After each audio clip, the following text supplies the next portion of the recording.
ఏకాదశి పర్వదినాన్ని పురస్కరించుకొని యాదాద్రి శ్రీ లక్ష్మీ నరసింహస్వామి ఆలయంలో ఆలయ అర్చకులు స్వామి అమ్మవార్లకు ఘనంగా లక్ష పుష్పార్చన పూజలు నిర్వహించారు. సుమారు గంట పాటు ప్రధాన ఆలయంలోని ప్రధాన ఆలయ ముఖమండపంలో లక్ష పుష్పార్చన పూజలు పంచారాత్ర ఆగమ శాస్త్ర ప్రకారం చేపట్టారు. ఏకాదశి పర్వదినాన్ని పురస్కరించుకొని యాదాద్రి శ్రీ లక్ష్మీ నరసింహ ఆలయంలో ఆలయ అర్చకులు స్వామి అమ్మవారులకు ఘనంగా లక్ష పుష్పార్చన పూజలు నిర్వహించారు. సుమారు గంట పాటు ప్రధాన ఆలయంలోని ప్రధాన ఆలయ ముఖ మండపంలో లక్ష పుష్పార్చన పూజలు పాంచారాత్ర ఆగమ శాస్త్రం ప్రకారం చేపట్టారు. ఆలయ అర్చకులు వేద పండితుల వేద మంత్రోచ్చారణ చేత సన్నాయి మేళం నడుమ ఆలయ సాంప్రదాయం ప్రకారం ఈ ఉత్సవం శాస్త్రోక్తంగా జరిగింది. లక్ష పుష్పార్చన పూజల్లో పాల్గొన్న భక్తులకు విశిష్టతను తెలియజేశారు. యాదాద్రి ఆలయ సన్నిధిలో భక్తుల రద్దీ ఎక్కువగా ఉంది. తొలి ఏకాదశి పర్వదినాన్ని పురస్కరించుకొని యాదాద్రి కొండపై అనుబంధ పర్వతవర్ధిని శ్రీ రామలింగేశ్వర శివాలయంలో ఉపవాస దీక్షల భక్తులు ప్రత్యేక పూజలు చేపడుతున్నారు. ఉదయం నుంచి హరిహరుల క్షేత్రాలను దర్శించుకొని మొక్కులు చెల్లించుకున్న భక్తులు ఆలయంలో వివిధ ఆర్జిత పూజల్లో భక్తులు పాల్గొంటున్నారు.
अस्मद्गुरुभ्यो नमः।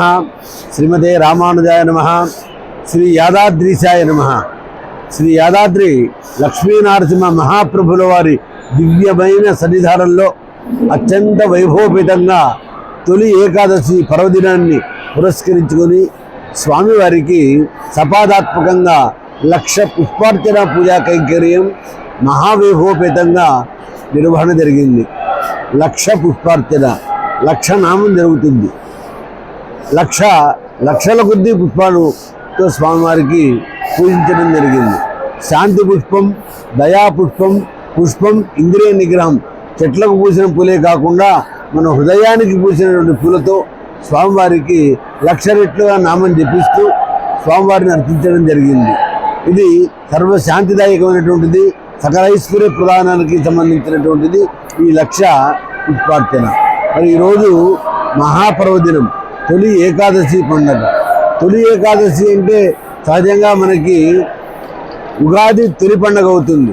కానీ ఇది ఆషాఢ మాసంలో వచ్చే ఏకాదశి తొలి ఏమిటి అనగా ఆధ్యాత్మిక చాతుర్మాస్యంలో వచ్చే మొదటి ఏకాదశి కాబట్టి దీనికి తొలి ఏకాదశి అనేటువంటి పేరు సార్థకత అయింది. భక్తి అనేటువంటి బీజాన్ని ఈ వర్షాకాలంలో హృదయం అనేటువంటి క్షేత్రంలో వేస్తే ముక్తి అనేటువంటి పంట పండటానికి ఇది ప్రధానమైన ఏకాదశి కాబట్టి తొలి ఏకాదశిని తిప్పుకోవచ్చు. మహాభాగవత పురాణంలో ఈ తొలి ఏకాదశి గురించి అంబరీషోపాఖ్యానం మహావైభవంగా చెప్పడం జరిగింది. అటువంటి తొలి ఏకాదశి క్షేత్రంలో మహావైభవంగా మా ఆధ్వర్యంలో, మా కార్యనిర్వహణాధికారి గారి ఆధ్వర్యంలో నిర్వహణ జరిగింది. భక్తులందరూ సేవించారు, తరించారు. స్వస్తి.